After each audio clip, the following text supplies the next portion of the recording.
E aí, pessoal, como é que vocês estão? Tudo bem? Eu sou o Enki Mingroni e você está no canal Yoga Bhavani, Yoga, Vida e Consciência. Hoje eu vou iniciar um novo modelo de vídeo aqui no canal, que são os reacts ou as reações. Então eu vou reagir ao conteúdo produzido por outros espiritualistas e eu preciso deixar sempre muito claro aqui, porque a internet é complicada, eu preciso deixar muito claro que eu vou reagir ao conteúdo produzido e não ao produtor do conteúdo, ou seja, eu não vou estar reagindo ao espiritualista ou à espiritualista que produziu o conteúdo, tudo bem? E o propósito dessas minhas reações não é apenas entreter, mas sim trazer uma espécie de contraponto ao conteúdo apresentado, para que você que está aqui comigo tenha a oportunidade de enxergar aquele assunto de uma maneira diferente, entendendo outras possibilidades de abordagem sobre um tema qualquer, tá? Sempre com o propósito, no meu caso, sempre com o propósito de gerar esse questionamento, esse discernir, essas provocações, nunca como uma crítica vazia ou jocosa sobre determinado assunto, tá? Por mais que, em alguns casos, possa surgir uma vontade da gente até entrar nesse viés mais brincalhão ou debochado da análise. No meu caso, eu vou sempre me esforçar de verdade para fazer uma análise do conteúdo, apresentando então, como eu disse, contrapontos para que você tenha a possibilidade de observar o conteúdo de uma forma diferente, de um ângulo diferente e tecer as suas próprias conclusões. Beleza?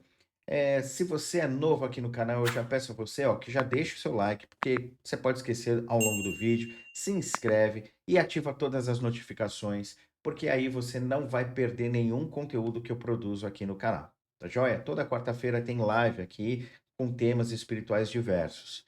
Tá? Se você pode e quer me ajudar financeiramente, porque isso aqui também é parte do meu ganha-pão, pessoal, na descrição do vídeo vai ter.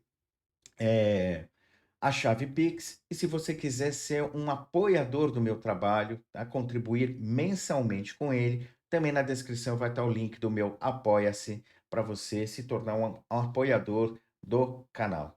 Tudo bem? Então, bora lá pro conteúdo. Deixa eu fazer a transição da tela aqui e dar o play. Bora lá.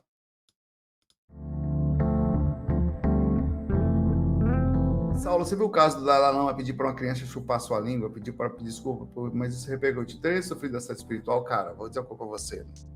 Não sou capaz de analisar e julgar as situações que essas pessoas passam. O assédio é muito forte, velho. Então, vamos lá. Eu já posso dizer a você o seguinte.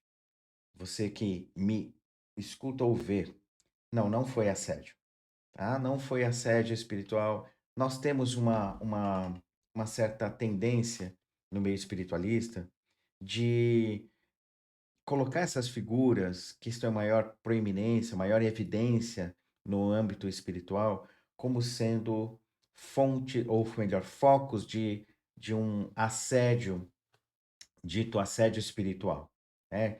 De entidades ou consciências que estão desencarnadas e às vezes encarnadas mesmo, né? Projetarem algum tipo de energia que possa ser entendido como um ataque energético e espiritual. Não estou dizendo aqui que não existam os ataques energéticos e espirituais, eles ocorrem, mas que não é como os espiritualistas, de maneira geral, notadamente aqueles que têm uma base espírita muito forte, ou até mesmo uma base umbandista, pensam, né, imaginam. Não é muito dessa forma. Ao longo do vídeo, dependendo de como o Saulo for conduzido, eu vou aí falando um pouco mais sobre essa questão do assédio. No final eu vou falar por que que eu sinto que não foi um caso de assédio, em relação ao Dalai Lama. Beleza? Vamos continuar aqui apreciando o conteúdo do Saulo. E acho, e digo a você, assim, com alguma tranquilidade isso, que a privação sexual que esses seres fazem está errada. Está errada. A privação sexual do budismo não está certa. A minha concepção. Não precisa, velho. Tem uma menina linda do seu lado, alguém que você ama, e vá curtir, velho. eu falei isso dentro da comunidade Hare Krishna para ele. Vamos lá. O que deu a entender aqui é que o Saulo está, de uma certa forma, ligando o assédio cometido pelo Dalai Lama à privação sexual, ou seja, o celibato que os monges fazem e que, portanto, o Dalai Lama também faz, né? Eh, Isso é um ponto da fala que eu gostaria de destacar, né? Que o Saulo está fazendo essa conexão, né? O Dalai Lama teria cometido o assédio por conta do celibato. Eu vou esperar um pouco mais, ver o que o Saulo vai desenvolver a respeito disso, mas eu também queria falar sobre uma coisa que o Saulo eh, trouxe aqui como informação, né? Sobre. Ele deixa muito claro, é a opinião dele, tá? É uma opinião dele, e aí tá tudo certo, opinião é opinião, tá tudo beleza.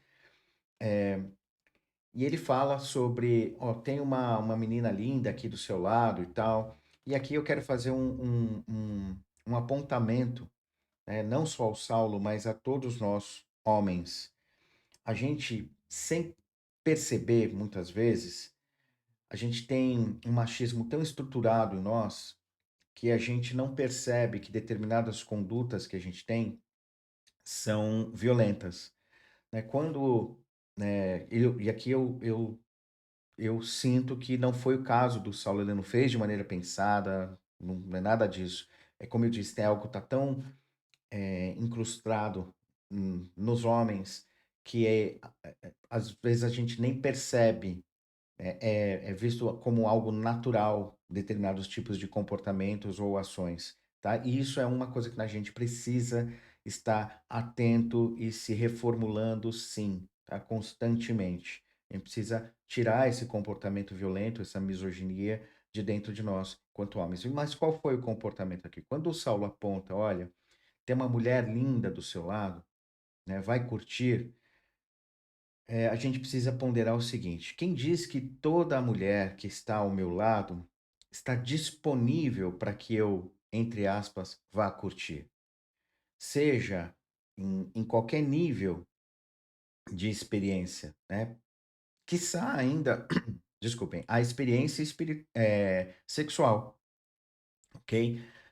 O que eu quero dizer é que a gente, sem que a gente perceba, a gente acaba objetificando as mulheres, a gente transforma as mulheres num objeto, né? Quem disse que uma mulher, está disponível para uma associação do tipo sexual, né? Só porque ela está no meu convívio, ela está disponível a isso, ela está permissiva a isso, né? Então, isso é um apontamento que eu gostaria de fazer, não ao Saulo, mas a todos nós homens. A gente, sem que perceba, a gente pode estar cometendo um comportamento agressivo, tolo, tá? E a gente tem que ficar muito atento para que isso não ocorra mesmo. Tudo bem? Então, aqui, esse apontamento é: mulheres não são objetos, tá? Mulheres não estão disponíveis aos homens quando o homem quer, para nada, principalmente para a parte sexual. Vamos lá, vamos continuar o conteúdo. Por que vocês fazem isso? Faz sentido? Não, mas eles estavam sentados às 4 horas da manhã, sem nenhuma namorada há anos, cultuando Krishna que estava com a namorada do lado. Qual é o nome da namorada do Krishna, a mulher de Krishna? Sei lá, o nome dela lá é Radharani, Radharani, é uma coisa eles assim, chamam de contraparte feminina Radharani. de Krishna, coisa assim, sei lá. Não só, eles ajudam a trocar a roupa da namorada de Krishna todo dia, botam um vestidinho novo nela, para que fique bonitinha, botam umas flores para a namorada dele, para lá, que é a projeção, Radhanam. Eu falei, para que vocês fazem? Como é que vocês podem? Um Deus pode. Então, deixa eu pausar aqui e fazer um apontamento. A contradição que o Saulo aponta, eu concordo, né? Essa incoerência de um grupo de monges celibatários adorarem um Deus que tem uma companheira, eu concordo com essa incoerência que ele aponta. No entanto, o que a gente precisa ponderar é Por que que o celibato é visto como uma coisa ruim, né? Por que que o não celibato é visto como uma coisa boa? Aonde que está a medida ou o juízo de valor aí? É uma questão moral que a gente está levantando aqui? Ou é uma questão prática? Qual é a base que eu posso dizer que um caminho está errado e o outro está certo, né? Então esse é um ponto que eu quero trazer aqui, para o nosso, entre aspas, "diálogo", tá? E também vou colocar algumas coisas, algumas curiosidades sobre essa figura que está aí ao lado do Krishna, a Arada. Arada é uma figura que a gente não tem, confirmação histórica da existência dela, tá?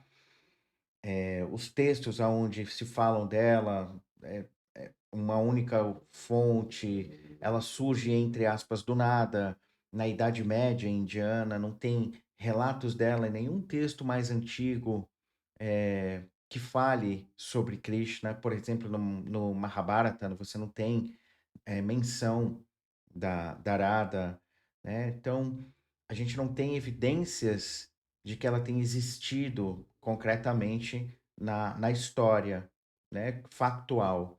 Mas o Krishna, sim, o Krishna a gente tem elementos concretos da existência dele, ele não é uma personagem, não é um mito criado, tem eh, eh, provas concretas da existência do Krishna.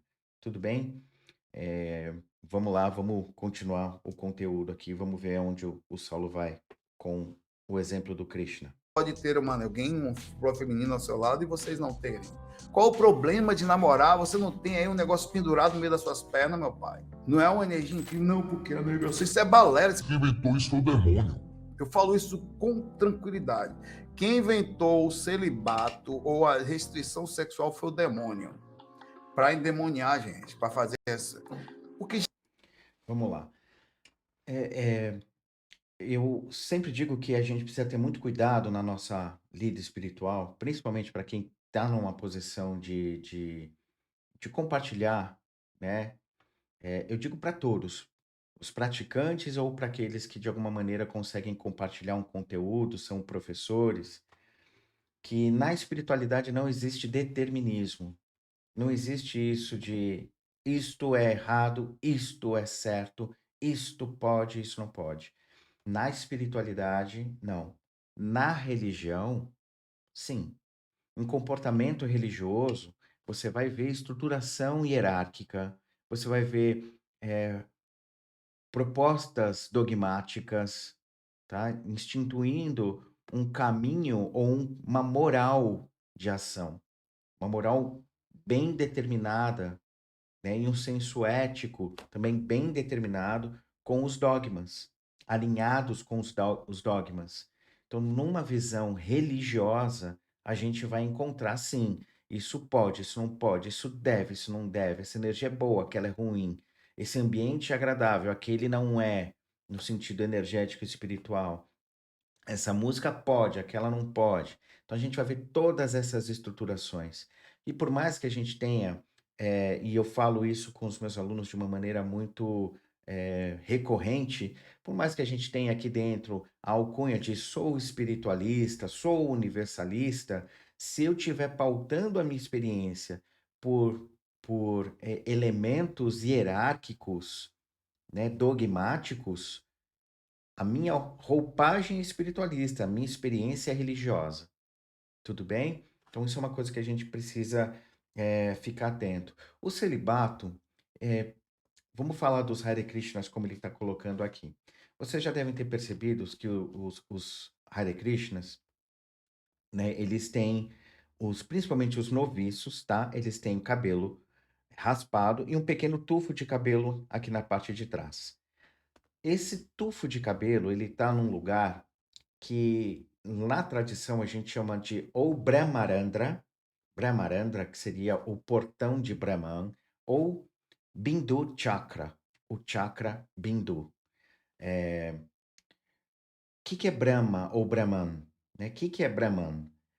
Brahman aqui a gente vem traduzindo como sendo o todo, o absoluto, entre aspas, Deus. Mas qual que é a raiz que formou essa palavra? O que que ela significa na sua essência? Ela remete à ideia de algo que se expande. Que algo é esse? É a consciência, é uma percepção que é, digamos assim, luminosa, tá? Não como uma luz concreta, mas algo que dá essa noção de ser irradiante, estável, constante.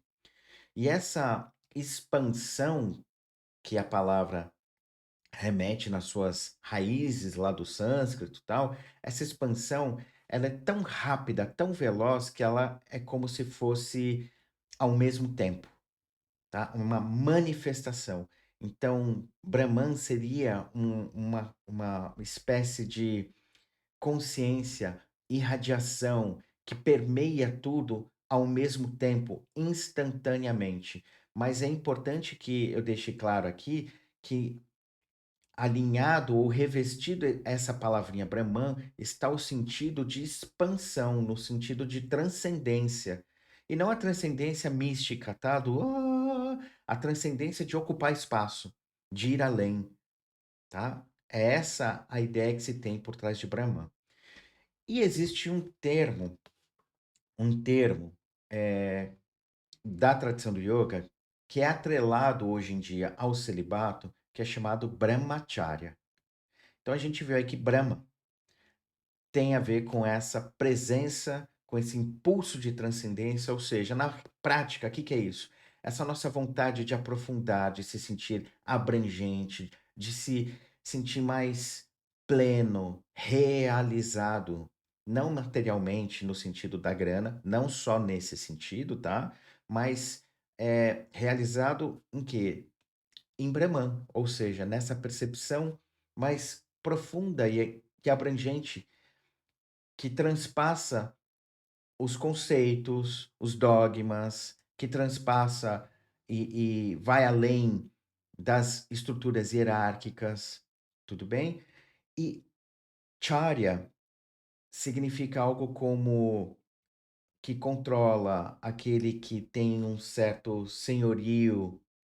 Então, Brahmacharya seria uma fase em que o, o praticante espiritual ele está entrando num processo de transição de uma vida totalmente reativa e não discernida no seu dia a dia para uma vida onde ele começa a buscar essa transcendência, começa a valorizar o que nós chamamos, de maneira geral, de trilha espiritual, tá? E essa trilha espiritual não é o yoga, não é o budismo, não é, qualquer outro ismo aí.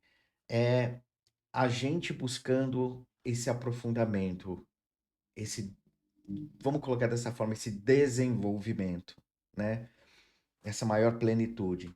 Então, na origem do termo Brahmacharya, ele não significa celibato, mas ele significa o quê? Um exercício de continência em que a gente começa a se expor a essa jornada espiritual de uma maneira em que a gente já possivelmente, presumidamente, já entendeu o que que é o princípio de ahimsa. Ahimsa, não violência, não é você não xingar o vizinho, não é você não comer carne ou agredir os animais. Ahimsa é, essencialmente, você não se violentar. Esse termo, ou melhor, esse prefixo a na frente da palavra himsa, himsa é violência, a é um não, mas não é apenas o não da negação. É um não como se fosse um retorno, uma volta para algo. Sabe quando você está no Waze e você se perde? E aí ele fala recalculando a rota, né? Então ele nega algo e faz um ajuste para um outro algo. Então, de uma forma mais profunda, a rinça é como se a gente tivesse primeiro trabalhando a não violência de si mesmo. O que que é isso na prática? Você tem consciência de qual é a sua maturidade? Você tem consciência daquilo que você consegue suportar, em termos de influência e pressão do contexto, né? Você tem clareza de qual lugar que você está nessa jornada espiritual? Tá? Então, a rinça é você tomar clareza disso, se assenhorar disso e dizer: olha, eu entendo a partir até aqui, a partir daqui eu tenho dificuldade. Olha, eu consigo lidar com essas situações, com isso aqui eu preciso de ajuda. Não é um processo em que você fica passivo. Não, é um processo em que você toma consciência das suas limitações e gera um impulso para transcender essas limitações. Tudo bem? E Brahmacharya, né, que tem sido traduzido como celibato, seria o exercício de você se estabelecer na jornada espiritual, entendendo que essa espiritualidade, ela não está no templo ou no livro sagrado ou no grupo espiritual, mas ela está permeada no dia a dia, tá? Então esse é o conceito original. Com o passar do tempo, se transformou em celibato. Por quê? Não sei. O lance todo aqui é, o celibato ele não é ruim nem bom. O que a gente talvez deva aqui se questionar é por que que ele é imposto? O celibato, de verdade, ou a ausência dele, não faz diferença para a nossa jornada espiritual. O que vai fazer diferença, né, é a maneira como a gente se porta perante as experiências concretas e práticas do nosso dia a dia. Mas se você escolher um caminho monástico, o dia a dia que você está vivenciando vai ter circunstâncias, vai ter provações, pressões, vão ter todo um conjunto de experiências que terão roupagens diferentes, mas essências emocionais, energéticas, que são semelhantes a que qualquer pessoa está experimentando no dia a dia, fora do ambiente monástico. Tudo bem? No final das contas, é só a roupagem que é diferente. E tá tudo bem se você escolher um caminho monástico. Ele não é melhor, nem tampouco é pior do que o caminho eh, de uma pessoa que vive a vida comum, entre aspas. Tudo bem? As pressões que a gente vai receber são as mesmas, sendo celibatário ou não. O meu ponto aqui é, talvez a imposição do celibato seja algo ruim, não o celibato em si. Né? Se as pessoas tivessem como escolher, eu acho que ficaria mais legal. Né? Se tivesse essa permissão da escolha, eu acho que seria mais adequado. Jamais o Dalai Lama ia pedir uma criança, se tivesse filho, ele jamais faria isso. Cara, a negação do sexo enlouquece uma pessoa. Você pode. A pior desgrama que tem, o obsessor que bota na sua cabeça é isso. Desculpa estar parando muito, mas vamos lá. Que tem uma fala que a gente precisa desconstruir, tá? O Saulo diz que se o Dalai Lama tivesse um filho, ele jamais faria o que fez. Não é verdade. A gente precisa lembrar, tá, pessoal, que a grande maioria dos casos de assédio sexual a crianças ocorre no seio familiar e muitas vezes são feitas pelos pais, tá? Majoritariamente pelo pai. Existem casos, sim, de mães, mas a maioria esmagadora de pais fazendo assédio sobre os filhos, ok? Então, esse ponto que o Saulo trouxe, de que se o Dalai Lama fosse pai, ele jamais faria, não é verdade, tá? A realidade concreta, material que nos cerca, prova que isso não se sustenta. Essa afirmação do Saulo não se sustenta, tudo bem? Vamos lá, vamos continuar. Não se masturbe, não, porque faz mal. Sabe o que acontece com você? Começa a subir para a cabeça, começa a subir, se você não tomar cuidado, começa a subir. Em raros casos, se você conseguir, tudo bem. Agora, não force, não. Não force. Você não vai vencer essa energia. O Vamos lá. É, A masturbação, pessoal, se você fazer ou se você não fazer, também é outra coisa que é de foro íntimo, tá? Não dá para a gente ser determinista, dizer que é obsessor que diz não se masturbe. Não, não dá, não tem como eu dizer que a energia sobe para a cabeça. Não. O que a gente tem que ponderar com os pés no chão aqui e agora é: o ato da masturbação, ele está ocorrendo como? Você está utilizando pornografia? Né? O que que o ato da masturbação está trazendo a você, de maneira concreta no seu dia a dia, né?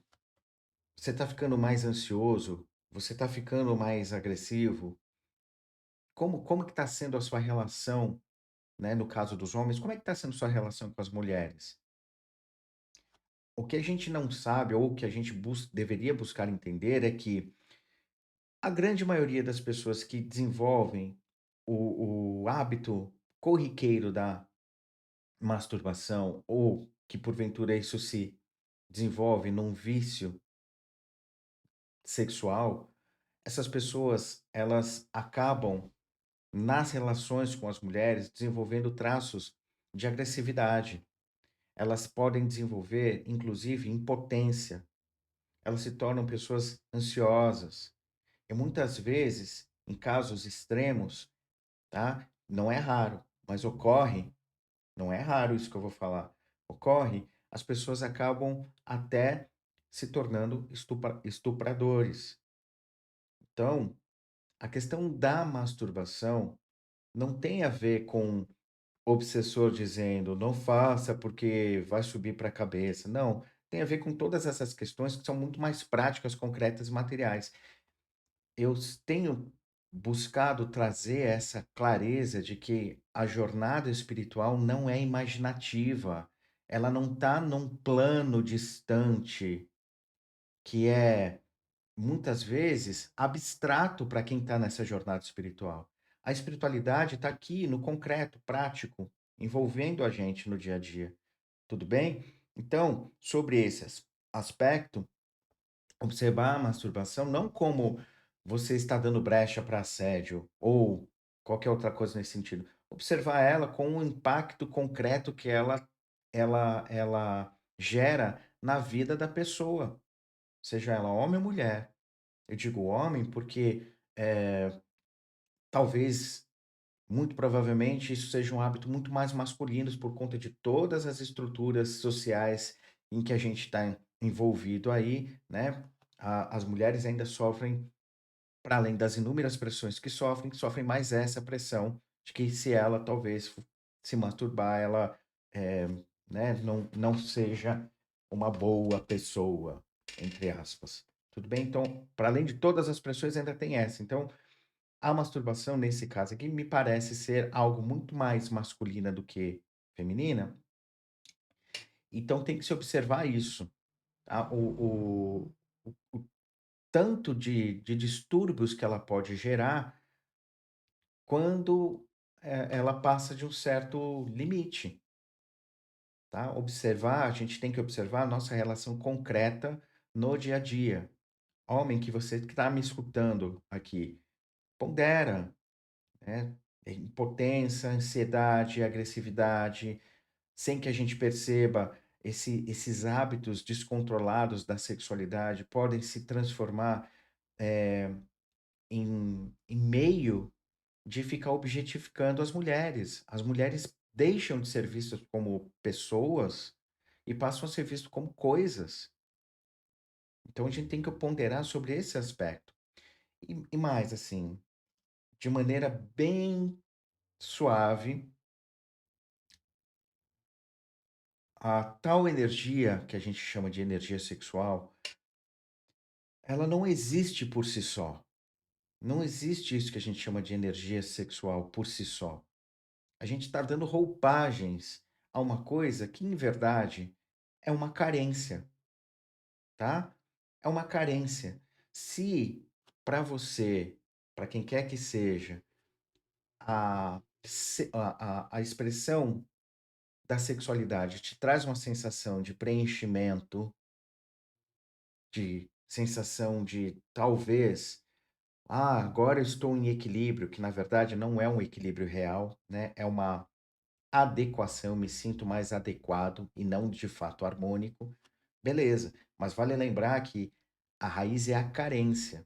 Existem pessoas que vão, digamos assim, mascarar essa carência, revestir essa carência pelo viés sexual. Tem outras pessoas que vão fazer isso com a comida, tem outras pessoas que vão fazer isso com a bebida, tem outras pessoas que vão fazer isso com o fumo, tem outras que vão fazer, eh, sei lá, com a banda de música que ela gosta pra caramba, tá? Que ela, na infância, trouxe lá um marco emocional muito grande, na adolescência, que seja, e aí agora a banda vai tocar aqui e a pessoa fala: "Ah, eu preciso ir ver, eu preciso ir ver".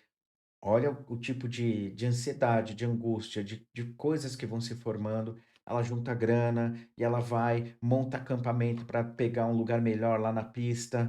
E se chega alguém perto dela e porventura faz uma crítica à banda, ela pode reagir de uma maneira agressiva em relação a essa crítica. Então, por que que eu estou trazendo isso? Para deixar claro que o que está por trás é uma carência.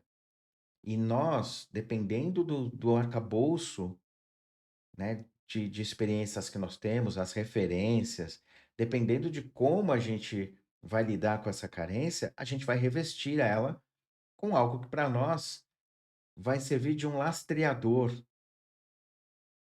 mais forte. Para umas pessoas pode ser a questão da sexualidade, para outras não. Por isso que eu digo, qual o problema da pessoa não querer fazer sexo? Se isso não é importante para ela, qual o problema? É para quem é importante que construa uma relação mais saudável com isso, tá? Para quem não tem tanta importância, que construa uma relação saudável com outras coisas, porque ela pode não ter essa sensação de necessidade da sexualidade, mas pode estar, entre aspas, bem entre aspas aqui, se perdendo na comida, se perdendo, sei lá, no sono, na bebida, no jogo, tudo bem? Na fofoca e por aí vai. Então, não, como eu disse, na espiritualidade não dá para ser determinista. Não dá. Tem muita coisa acontecendo como pano de fundo. Instinto, é que nem o instinto da fome. Você sabia que a energia do sexo só perde pro instinto da fome? Só perde pro da fome. Se você tiver com fome, você não tem vontade sexual. Só. A fome é tanta que você pode fazer miséria com fome. Tá? Você com fome, você come um pedaço de tijolo com coisa e come. Come terra com fome. Você enlouquece com fome. Vamos lá. Também não é uma verdade isso que o Saulo falou de que a fome é o instinto mais forte.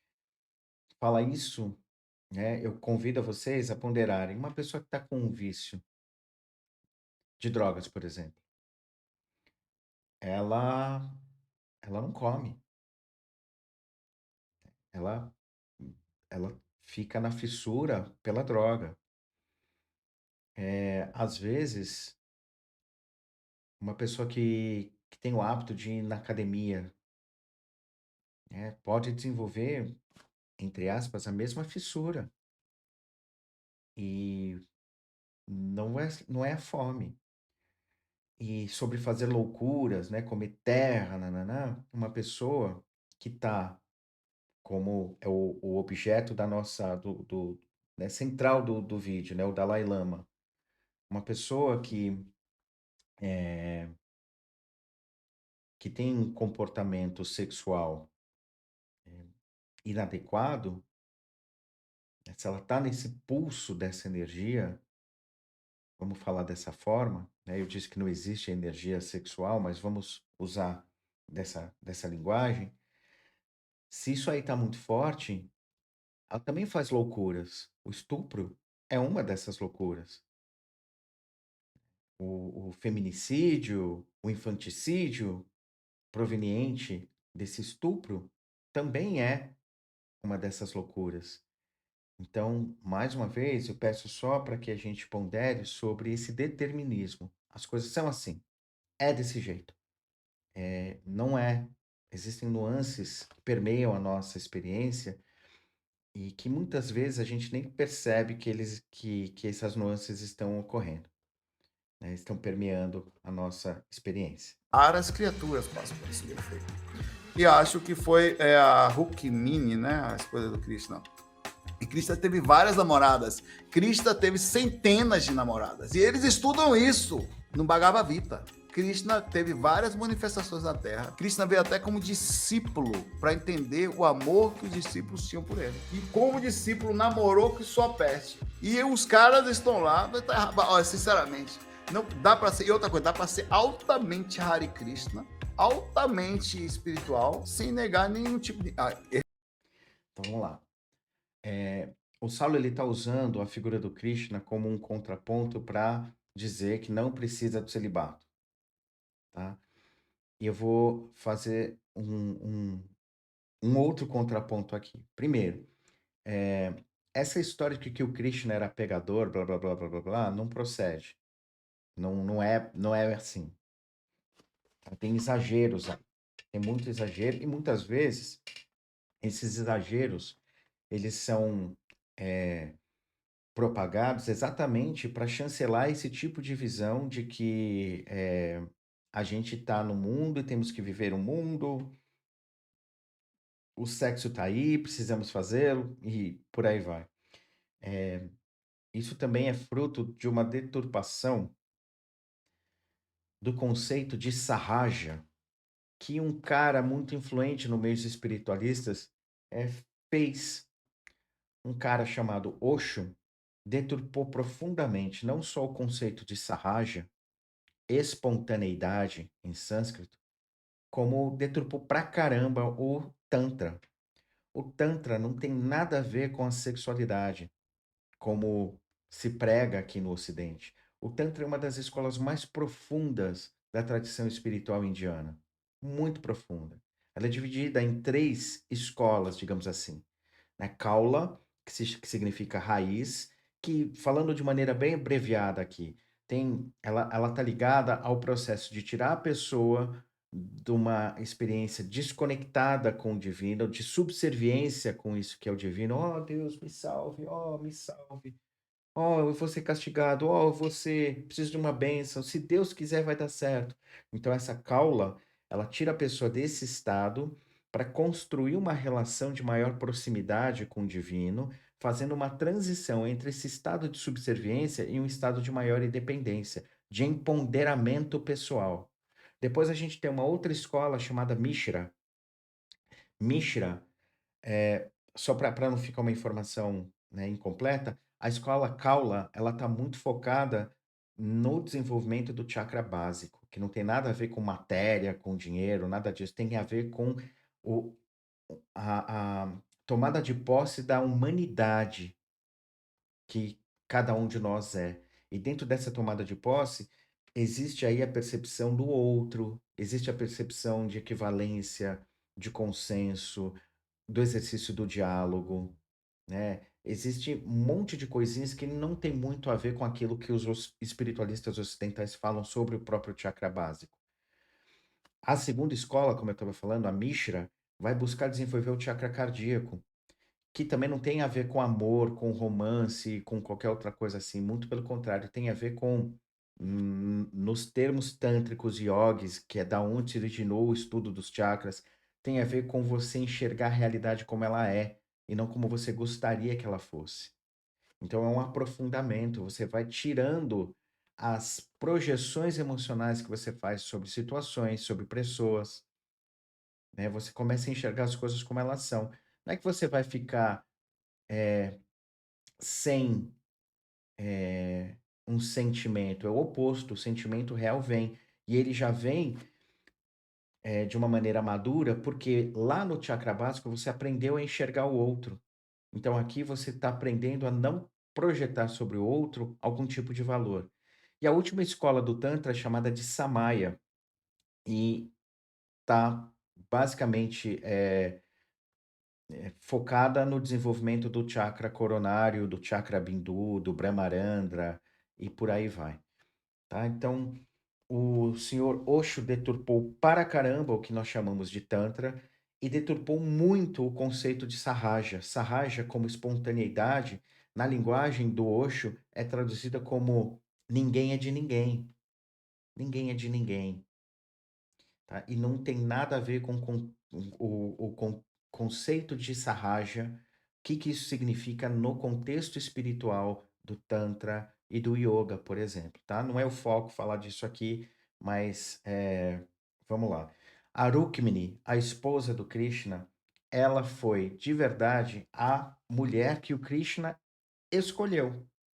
Ela era irmã de um adversário do Krishna. E os dois se namoraram, os dois ficaram apaixonados. Então, Krishna faz lá um combinado com a menina e ele vai e rapta a menina. Porque, obviamente, o irmão da menina, sendo inimigo do Krishna, ele já tinha tentado conquistar o reino do Krishna algumas vezes, ele não ia oferecer a mão da irmã. Então, Krishna, casa com ela, já que ela quer. Lembre-se, nós estamos falando de um contexto em que não mudou muito, né, pessoal? As mulheres não eram tão valorizadas assim, né? Não tinham autonomia assim, né? Então, o Krishna combinou com a menina e tal e raptou a menina. E aí eles casam. Esse lance do Krishna ter centenas de esposas, na verdade são milhares, segundo o texto, ocorre porque é o seguinte: na antiguidade existia uma ética na guerra que era assim: você venceu o reino inimigo, então você fica com espólios de guerra. Você fica com os escravos, não só com a grana, com a terra, você fica com a esposa também. A esposa fica para ti. E havia um reino lá que estava bem complicado, com, né, fazendo um monte de merda com a população e tal, e Krishna, ele em- entra em batalha com esse reino e vence, libertando o povo. Então ele liberta o povo, mas liberta também as esposas. Esse rei aí, ele tinha um harém, que segundo o texto, esse harém tinha mais de 16 mil mulheres, entre esposas, concubinas, servas, né? 16 mil mulheres. Então, na história, se fala que o Krishna, então, se torna o marido dessas 16 mil mulheres. Então, muito dessa historinha tem sido usado nessa narrativa para dizer que o Krishna era um garanhão. Ele não era um garanhão. É óbvio que ele não consumou a relação com essas 16 mulheres. Na verdade, o que era comum era o Krishna estabelecer uma autonomia daquele reino. Então ele libertava, colocava alguém daquele próprio reino no comando, né, se tornando rei ali, e ele fazia uma espécie de protetorado. Ó, você se vira aí, né, e eu vou estar aqui dando uma auxiliada. Então, era mais ou menos isso que acontecia. Não era sempre, não eram todos os reis que faziam isso, mas o Krishna fazia isso. Em determinadas circunstâncias ele fazia isso.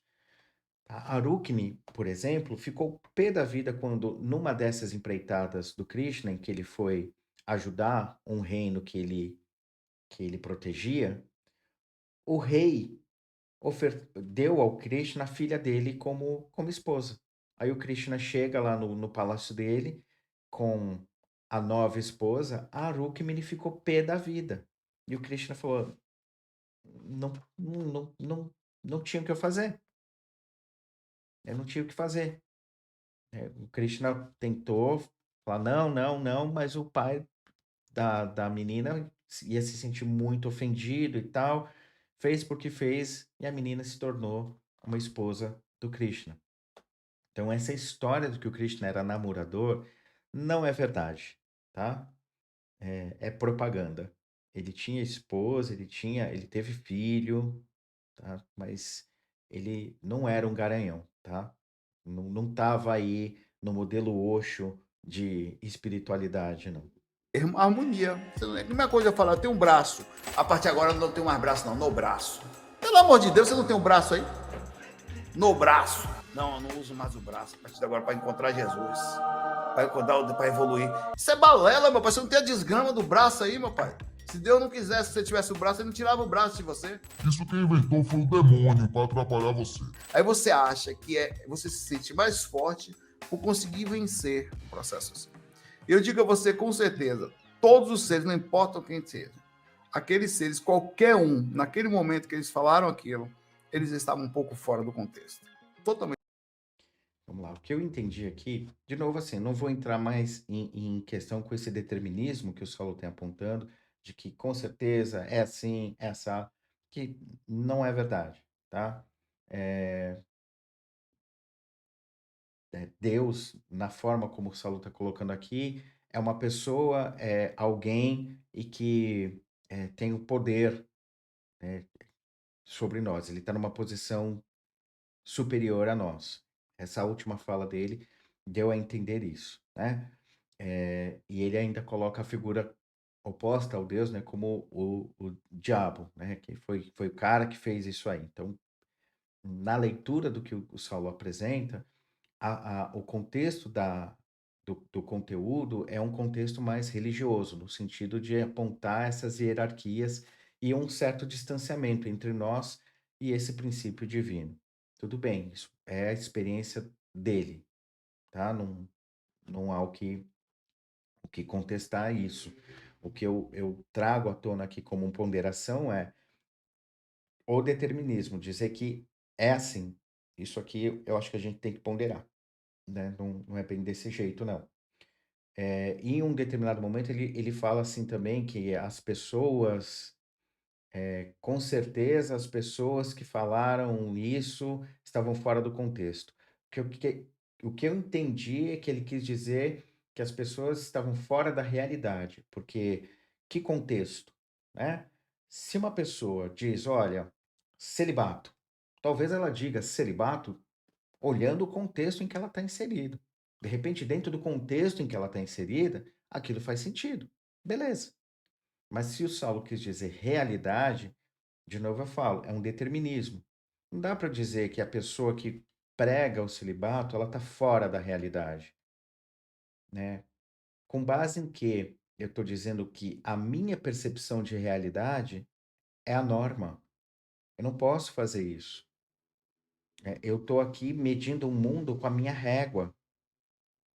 E isso dentro da tradição do yoga, a gente vê que isso é um processo muito comum, que mostra que eu e vocês, que a gente ainda está muito preso na nossa bolha, que a gente ainda não tem uma percepção concreta do mundo e do outro como sendo parte integrante da gente, tá? Então, na tradição do yoga, a gente observa esse momento aí como um momento em que a gente ainda está buscando a clareza do que é ser humano. A gente ainda tem comportamentos que são muito reativos e instintivos, tá? Então, quando a gente observa a realidade ao nosso redor, quando eu e vocês, quando a gente observa a realidade ao nosso redor, é natural que a gente acha que todo mundo está percebendo como a gente está percebendo, que a gente ache que as pessoas pensam como a gente pensa, que as pessoas vão agir como a gente vai agir. E a realidade concreta, palpável do dia a dia mostra que as pessoas não pensam como a gente, não percebem como a gente, tá? E não agem como a gente. Isso não significa que o mundo está maluco. Significa só que as pessoas têm experiências diferentes, tá? E essa diferença tem que ser observada como sendo algo natural. Então, dizer que alguém que fala sobre o celibato está fora da realidade, eu só consigo entender essa afirmação do Saulo se eu também entender que o que ele está fazendo é uma defesa de uma opinião pessoal. Não é uma percepção espiritual, é uma opinião pessoal. Se for assim, tá tudo certo. Não tem o que a gente falar aqui. Se o Saulo estiver dando uma opinião dele, beleza, tá tudo certo, não tem o que comentar. É a opinião dele, a gente só tem que respeitar. Posso não concordar, discordar, mas a gente tem que respeitar. Se ele não estiver dando uma opinião, se aqui ele estiver ainda com eh eh, uma proposta de tentar explicar, né, como o título do vídeo, né, o beijo do Dalai Lama na visão espiritual, se ele tiver dando a entender que é a visão espiritual de maneira geral, não procede, tá? Isso que ele falou não procede. Não tem sentido espiritualmente falando. Se for uma opinião, beleza. É a opinião dele, tá tudo certo. Se for uma leitura de como o espiritual funciona, não procede, não é bem assim. Totalmente fora. Aí fala, tem vários aspectos que eu questiono sobre isso. É simples. Você tem uma pessoa, significa ser equilibrada. A pessoa equilibrada come pouco, se cuida bem, você tem seus filhos ou alguém perto. Duvido que o cara que faz isso ache isso fazer. O que acontece é a privação. Por isso que os padres não aguentam, enlouquecem. Não todos, os que se fazem muitos. Você vê a história sempre é em cima de criança, que são os mais seres mais simples, ou as mulheres que são aquelas freiras, tal, que as pessoas estão ali daquela. Vamos lá. O Saulo, desculpem estar parando, mas é que tá sendo necessário, pessoal. Ele colocou que uma pessoa equilibrada, que ele falou come pouco, mas eu acho que o que ele quis dizer se alimenta de maneira adequada, é uma suposição minha aqui. Enfim, ele quis dizer que uma pessoa que é equilibrada. De novo, a realidade material concreta põe essa frase no chão, né? Destrói ela. Por quê? A maior parte, a grande maior parte dos assédios e abusos com crianças, pré-adolescentes, adolescentes, ocorrem no seio familiar. No seio familiar. Ah, mas ocorre em lugares em que o núcleo familiar não está bem estabelecido, em lugares de risco. Não. Muitos desses assédios ocorrem em coberturas, em casas de alto padrão, tá? Em resorts durante férias. Não, essa frase do Saulo não se sustenta perante a realidade concreta material, tá? Infelizmente, é triste isso aí. Ele pediu desculpa, eu não sei exatamente a história direito, mas é de verdade, tá? Você vê nem 8 nem 80. No meio, velho. Nenhum no meio. A vida é simples. Concordo, Passemos pela isso eu vida concordo, simples, fazendo as coisas todas que precisa fazer sem maldade, sem negar nenhuma situação, ao concordo, mesmo tempo sem extremismo. Os extremos é o problema. concordo. Quando extremo, aí tem uma coisa errada. Você quer ver? Toda pessoa que mexe na alimentação está com problema. Se ela come pouco, não é normal. Está com problema emocional. Se come muito, também está descompensado. A mesma coisa é um mar. O mar, quando desce demais, vai dar problema que ele vai voltar. Quando sobe demais também. Então, a harmonia é o que faz as coisas se movimentarem de forma equilibrada. Infelizmente, Vamos lá. De novo, a questão do determinismo, né? Se uma pessoa come demais ou come de menos, se mexe na alimentação, ela está com problema emocional. Não. Se uma pessoa tem algum distúrbio alimentar, não necessariamente é oriundo de um problema emocional. Ela pode estar com algum desequilíbrio físico, fisiológico, seja para emagrecer demais ou para engordar demais, né? Não dá para a gente ter esse determinismo de dizer as coisas são assim. Se isso está acontecendo é por causa disso.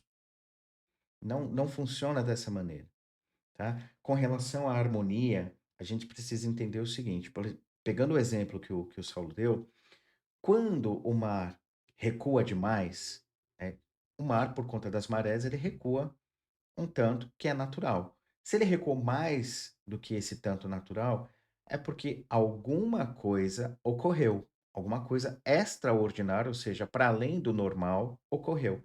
Normalmente é um terremoto, normalmente esse recuo representa a formação de um tsunami. Então, quando essa água volta, quando o tsunami chega, isso é um processo de ordenação. Isso é um processo de harmonização.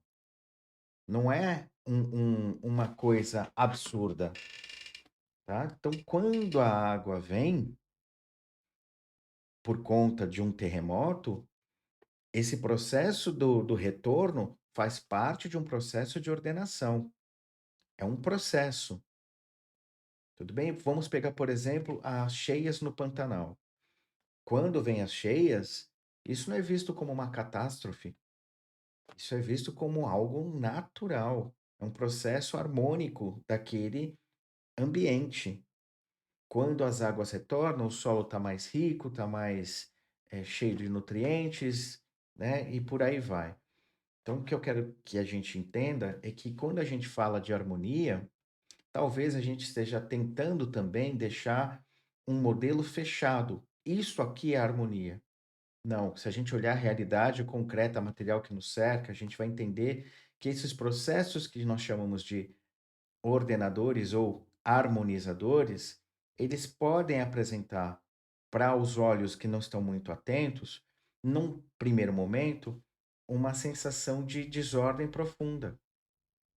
Não, a harmonia ou harmonização é um processo que se desenvolve e ele sempre se desenvolve de maneira equivalente. Vamos pegar a situação de um tsunami. Vocês observem, é muito provável que lá no Japão, onde ocorreu o tsunami, que sim, ceifou milhares de vidas, isso, né? A morte nunca é objeto de prazer de ninguém.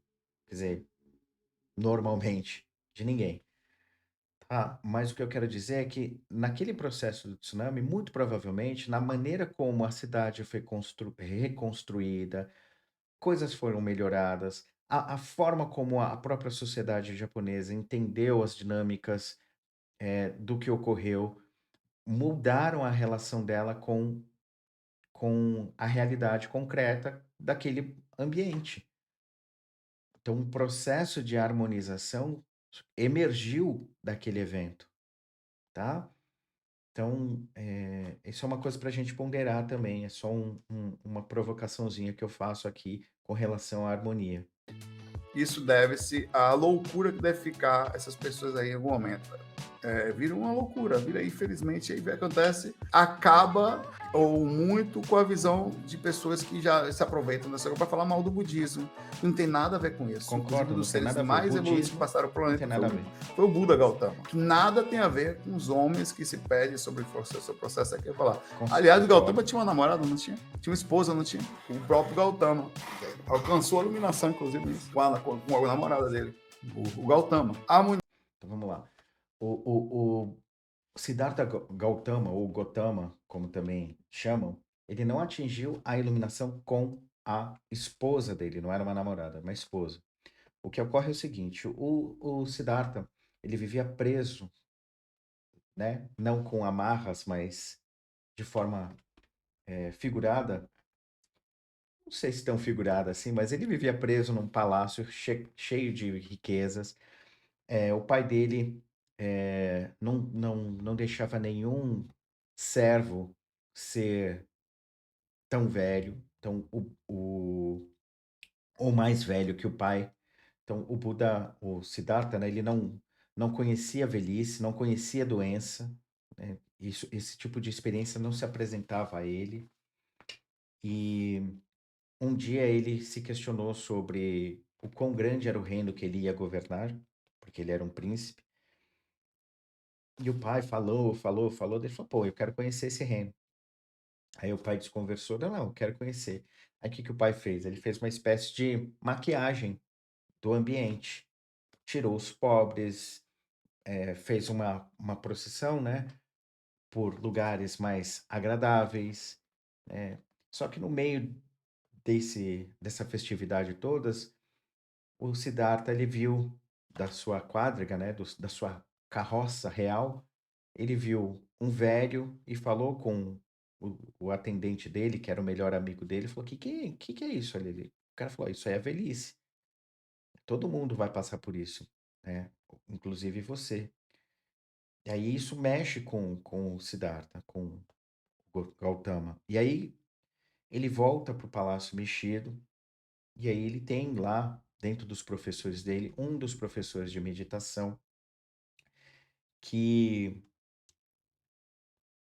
abria a cabeça, fazia o Siddhartha questionar, entender as coisas por si só, ir além, né, ter esse movimento da transcendência. Então o Siddhartha ele foi se expandindo, foi se aproximando na percepção da realidade que o cercava, né.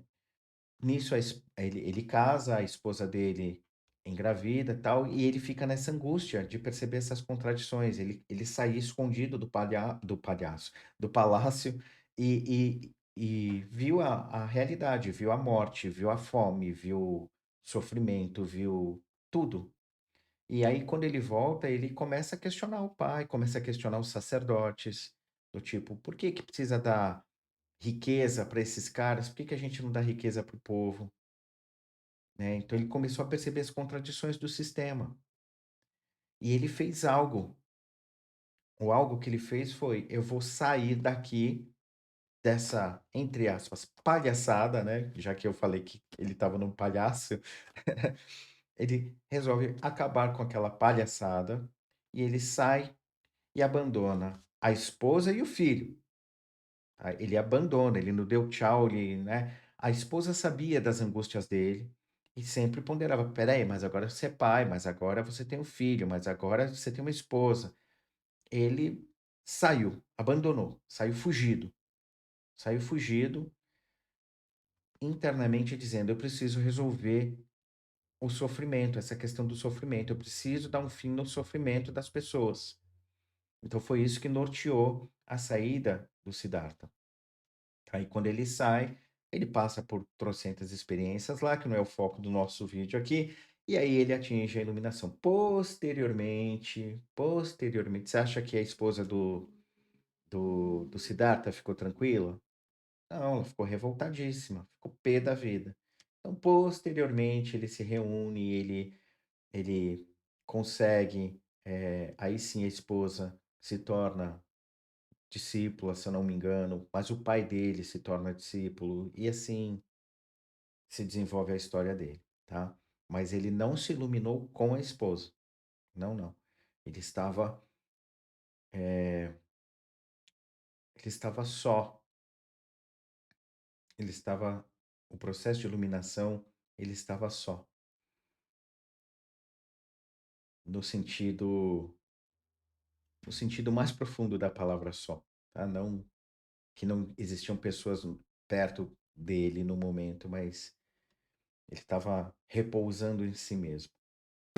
Aí, e repito, o Dalai Lama é uma pessoa que se esforça, se esforçou, já recebeu até o Nobel pela paz no mundo. Em algum momento deve ter se, espero que, só que em algumas coisas lidando com criança não tem mais conversa. A imagem dele vai ser destruída, se isso realmente aconteceu, a imagem dele vai ser destruída, absolutamente. Aconteceu, E não, com isso não é acaba levando o realmente budismo aconteceu. junto. Como muitas vezes Aconteceu. aconteceu com a igreja, tal, que tenta se defender a todo custo contra o processo, porque tirando as pessoas de uma coisa tão simples disso, né? Galera, Vamos lá.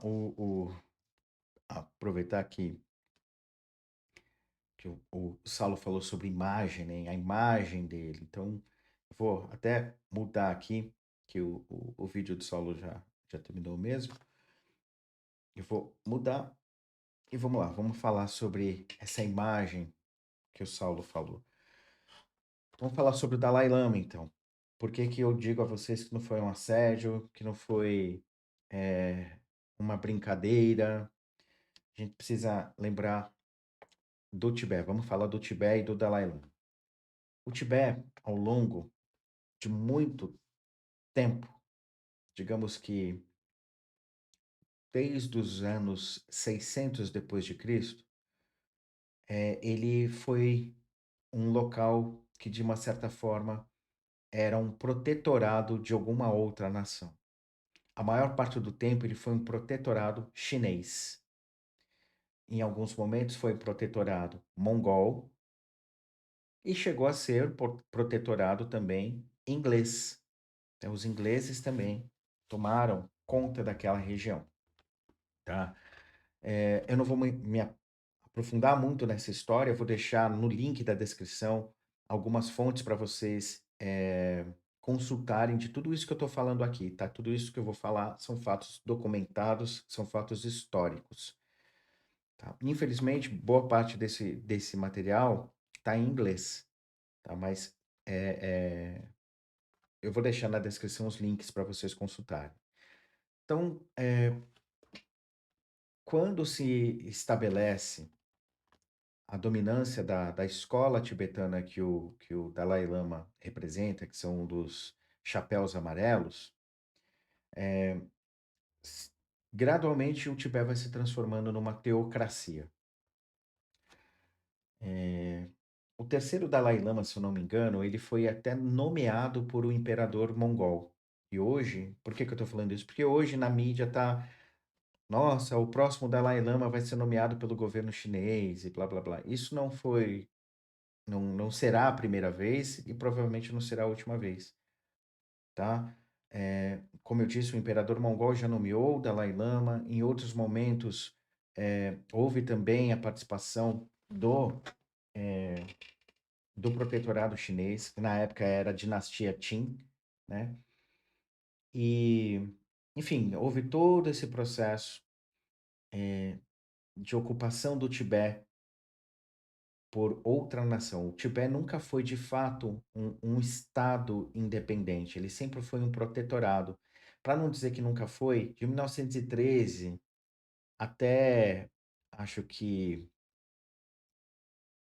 o, a anexação dele pela China comunista, ele teve um período de independência, mas que quase ninguém no mundo aceitava, reconheceu. Se eu não me engano, acho que só Estados Unidos, Inglaterra e a Índia reconheciam o Tibete como nação independente.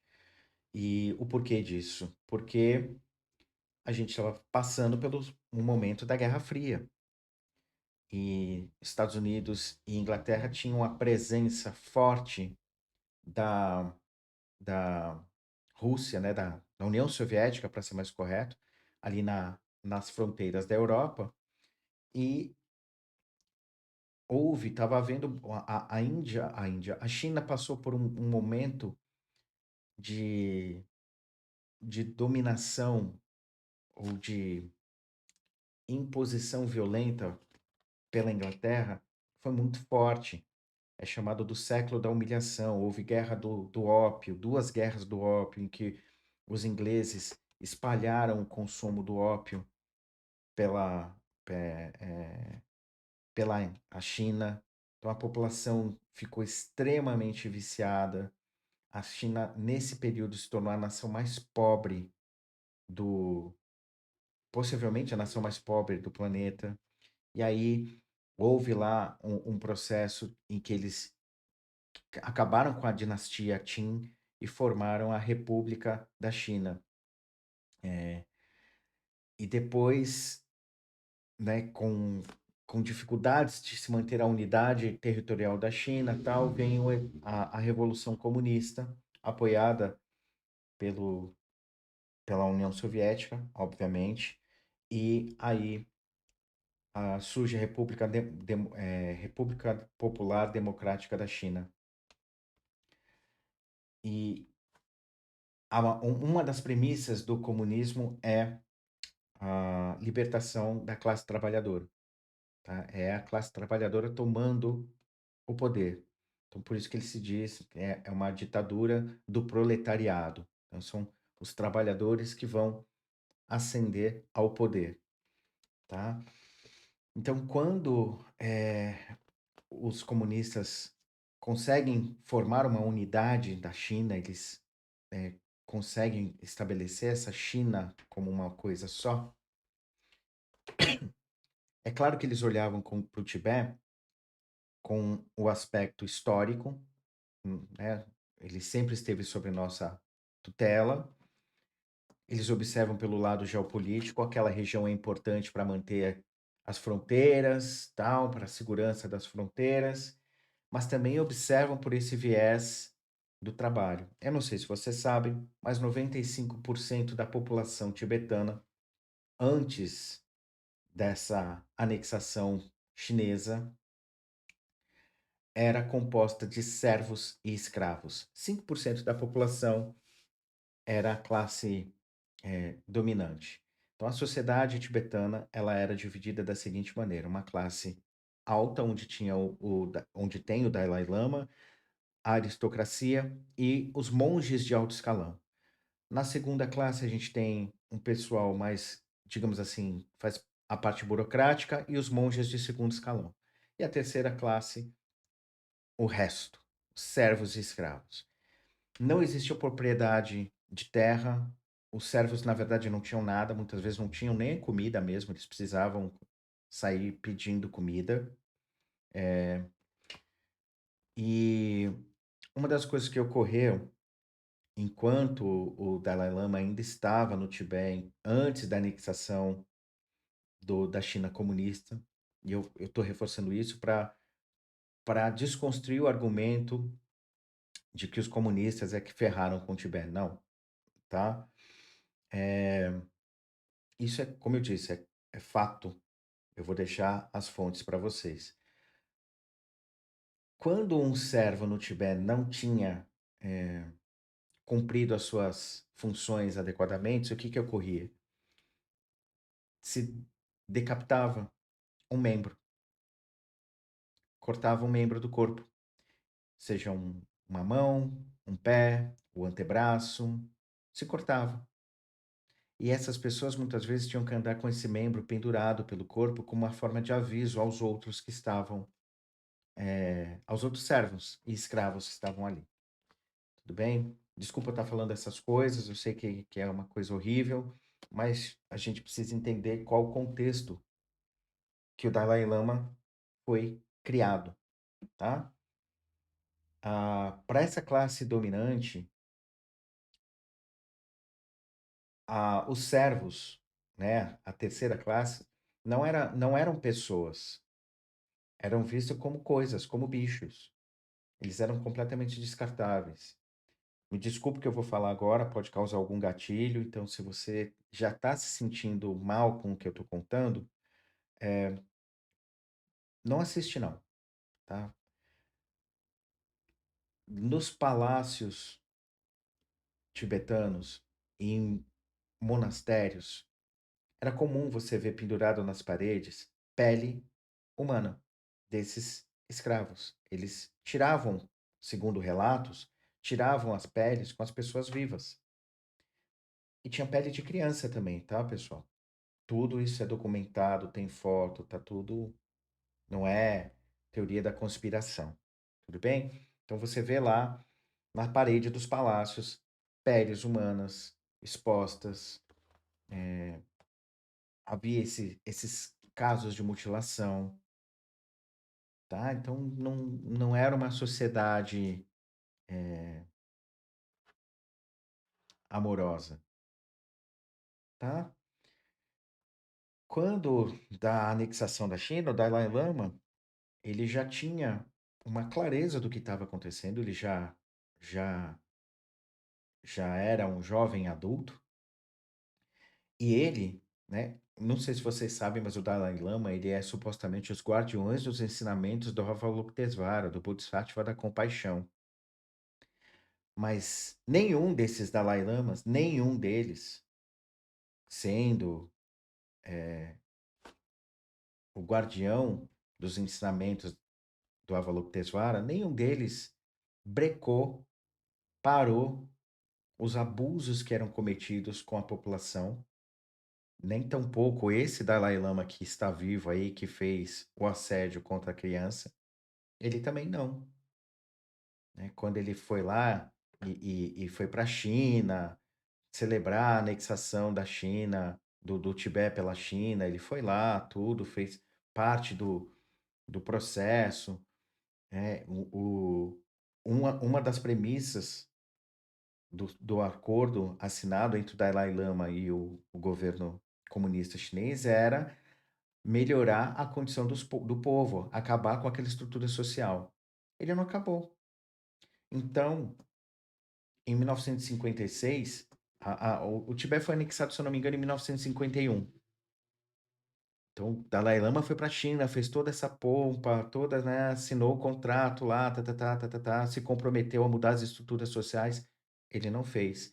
Em 1956, ou seja, depois de 5 anos que deram para ele mudar as estruturas sociais, ele não mudou.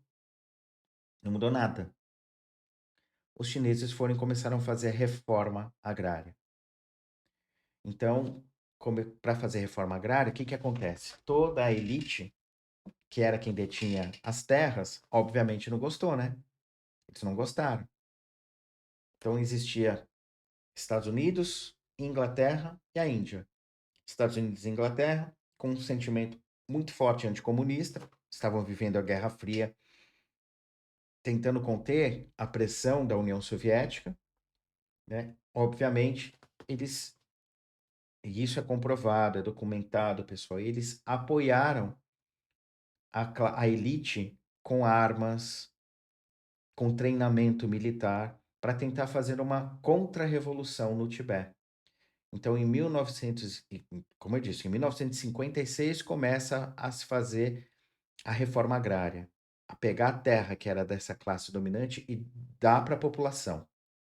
Então, tem vídeo dos camponeses em festa queimando os títulos de propriedade que diziam que eles eram servos ou escravos de tal pessoa. Tem isso bem documentado. Então, quando foi em 1959, houve esse levante da classe dominante e, em processos de guerrilha, eles foram tentando fazer uma contra-revolução para tirar os comunistas do Tibete. Então, o Exército de Libertação Popular da China foi contendo essas revoltas e ela foi chegando, né, essas revoltas foram chegando na capital, em Lhasa. Quando o exército chinês estava chegando em Lhasa, o Dalai Lama, ele foge com a ajuda dos americanos, ele foge e dos ingleses, né? Ele foge para a Índia, mas sem antes, né? Ele leva algumas centenas de servos e algumas toneladas de ouro, tá? Então ele sai do Tibete carregando tudo isso para a Índia. Então, o comportamento do Dalai Lama com relação às crianças, ou àquela criança especificamente, muito provavelmente é reflexo de toda essa estrutura cultural que ele está embebido até o talo. Lembre-se, a classe dominante tibetana não via as pessoas como pessoas, viam como coisas. E eu nem falei o que se fazia com as crianças. As crianças eram vistas como descartáveis naquela sociedade, tá? Como eu disse, tinha pele de crianças colocada na parede do palácio onde o Dalai Lama ficava. Tinha câmaras de tortura nesse mesmo palácio onde ele ficava, tá? E não dá para alegar ignorância, o que ele estava ali, ele era só um pau-mandado, não. Como eu disse, ele foi para a China, ele celebrou, ele assinou o tratado, o governo chinês falou, olha, fiquem no poder, tá tudo certo, a gente só está assumindo as obrigações financeiras, militares, tudo isso aqui é parte da China. Continuem aí a governar, só que vocês têm que mudar a situação do povo. Por 5 anos, nada foi feito. Começou o processo de reforma agrária, houve interferência dos americanos treinando a classe dominante, houve a revolta, Dalai Lama expulso. Então, ele não é uma pessoa manipulada nesse processo, ele fez parte desse processo, tá? Então, se a postura dele é deplorável, foi deplorável com essa criança, não é um acaso. É isso que eu quero dizer. Não é um acaso. Não é assédio espiritual.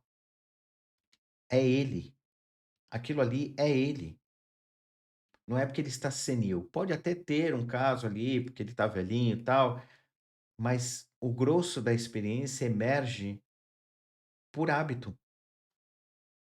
É cultura, tá? É cultura.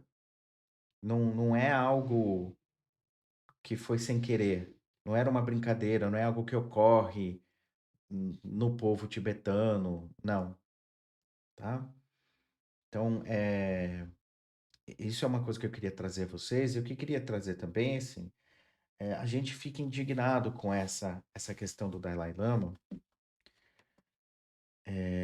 com toda razão, tá? Com toda razão a gente fica indignado, a gente tem essa capacidade de se indignar por ele, mas ao mesmo tempo a gente não consegue se indignar, por exemplo, quando o nosso chefe de Estado, na época o Bolsonaro, diz que pintou um clima com jovens adolescentes. Pintou um clima. A gente descontextualiza essa fala, a gente finge que ele quis dizer outra coisa, da mesma maneira como figuras importantes tentaram, descaracterizar o ato do Dalai Lama como sendo algo, desprezível. A gente teve, por exemplo, a figura do Leonardo Boff, pessoa que eu tenho uma admiração, num primeiro momento falou que era fake, era fake. Depois que ele viu que não era fake, aí ele veio dizer: "Eu conheço ele, é uma das pessoas mais gentis, blá blá blá, blá blá blá". Como o Saulo colocou, né, ele ganhou um prêmio Nobel da Paz. Sabe quem mais ganhou um prêmio Nobel da Paz, pessoal? O Obama. Quantos milhões de pessoas o exército americano matou durante o governo Obama? Quantos países ele invadiu? Ele não, né? O exército americano sobre o seu comando. Quantos países ele invadiu? E mesmo assim ele ganhou o prêmio Nobel da Paz. Então tem certos prêmios que são políticos. É claro que existem algumas pessoas que mereceram esse prêmio Nobel da Paz, mas muitos receberam por questões políticas, ok? Então pondere sobre isso, né? Eh, Quando o nosso chefe de governo na época diz: "Pintou um clima", não foi sem querer. Isso é fruto do contexto em que ele foi, eh eh, exposto, da forma como ele foi construindo a sua clareza sobre o que é realidade. É ele. Quando se diz pintou um clima com adolescentes, é ele. Quando o Dalai Lama faz o que faz, é ele, não é assédio, não é assédio. É a expressão de todos esses essas coisinhas que formam a personalidade dele, de todos esse lastro histórico que foi, fundamental para construir aquilo que ele tem sentido ser, e que eu sinto ser, que você sente ser. Todo essa esse lastro histórico das nossas experiências, dos valores que são apresentados, da cultura, e vale lembrar que a cultura muda, né, cultura muda. Então, o que é aceito hoje não era aceito há 10 anos, né, há 50 anos podia ser algo parecido, depois muda de novo. Então a cultura ela vai se modificando ao longo da história. Mas ela é fundamental para formar isso que nós chamamos de personalidade. Então, é a expressão da personalidade, é a pessoa, seja o Dalai Lama pedindo para uma criança chupar a língua dele, seja o nosso ex-presidente falando que pintou um clima, seja o ex-presidente americano, né, dito conservador, de Deus, uma pessoa de bem, pagando uma atriz pornô, subornando uma atriz pornô. São pessoas. É a pessoa, não é assédio, não é espírito nenhum, tá? Então essa questão do assédio não é assim que funciona como o pessoal tem dito nos meios espíritas. Eu sei que é muito lógico, né? Porque a gente vê no raso do dia a dia, né? Se eu não gosto de alguém, eu vou encher o saco dessa pessoa. Se aquela pessoa não gosta de mim, ela vai encher o saco de mim, ela vai tentar me prejudicar, ou eu vou tentar prejudicar. A gente vê essas relações estúpidas humanas ocorrendo aqui no dia a dia, e a gente naturalmente transporta isso para a experiência no plano astral. Mas não é no dia a dia, na realidade material, não são todas as pessoas que te querem mal. Às vezes a gente, né, eu sempre brinco e digo que 90%, 95% daquilo que a gente chama de assédio e obsessão, não é assédio e obsessão, é burrice mesmo, é falta de lucidez. É a gente, é fazendo merda, tá? Não precisa de muita gente para fazer com que a gente tropece, não. A gente é tonto o suficiente para fazer o tropeço sozinho, tá? Então, eu espero que vocês tenham gostado do vídeo. Peço mais uma vez para você deixar o seu like, para você se inscrever, né? Ativar todas as notificações. E eu sempre gosto de terminar os meus vídeos com a seguinte proposta: não leve ao pé da letra tudo que eu falei, não aceita de imediato. Ou seja, como eu gosto de dizer, não acredita em mim, não acredita. Pondera, use o seu discernimento, experimenta, põe em prática no dia a dia. O que faz sentido, guarda, o que não, põe ali em banho-maria, revisita depois de um tempo, tudo bem? Então é muito importante que a gente construa esse senso crítico, né, na nossa jornada espiritual, tá? Muito obrigado pela audiência de vocês. Espero que a gente se encontre na próxima. Beijo. Tchau, tchau.